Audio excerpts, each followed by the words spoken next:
Hey, Bookworms of Concord, I just finished reading Path to Villainy, an NPC Kobold's Tale by S.L. Rowland. Sorry if I'm mispronouncing that last name.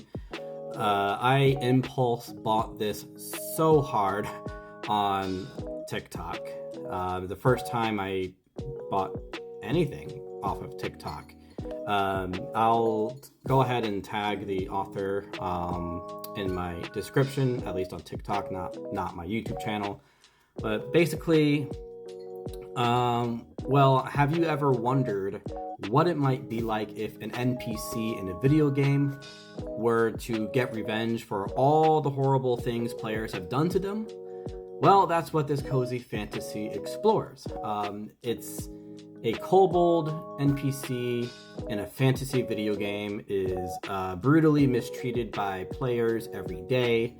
And every day he wakes up with no memory of what happens to him until one day when he remembers everything he has ever suffered, as well as the heroes responsible. And now there is only one thing he wants: revenge. Obviously, this is a book gamers will enjoy, and although there's very few of us out there, I think, who are both avid readers and avid gamers,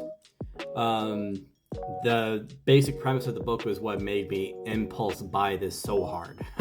Like, I did not even hesitate. But if you're not a gamer, though, there might be some gamer lingo that'll go over your head, such as what a buff is, what NPC means, which means non-playable character, by the way, what XP means, which is shorthand for experience, which increases your character's level. Let's see, why a dungeon is attractive to players, and other things. But that doesn't mean this book isn't for you if you're not a gamer. You can just Google the terms. After all, what's the point of reading if you don't learn anything?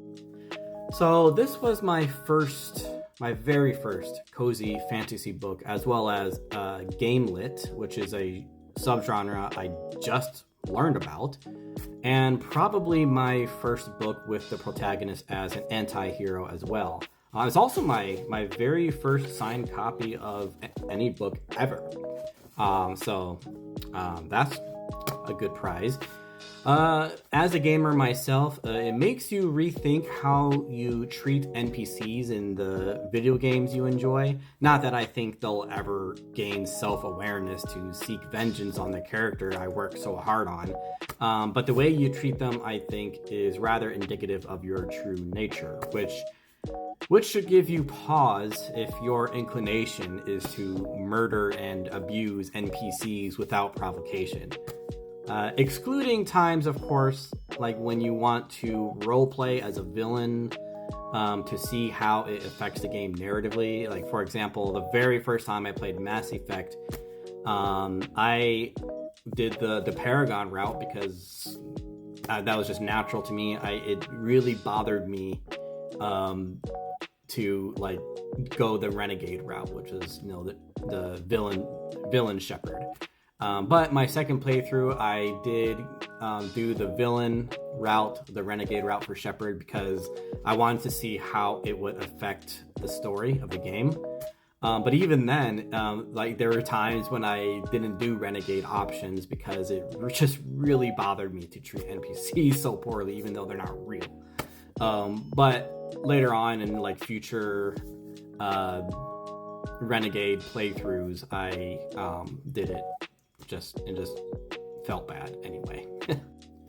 But besides that, the book, I think, perhaps brings us to ask more unsettling questions. So the society the kobolds live in are set up, or, you know, designed or developed with game development in a way that they're systematically oppressed, some worse than others. So, you know, are there ways in which our own society has set up systemic oppression for certain groups of people? And if so, how do we change that system? Will we allow ourselves to follow a path to villainy, or find more noble ways to reform a flawed system? The line between vengeance and justice is very thin, after all. So some critiques I have, really, I guess just one. There's some unnecessary repetitions.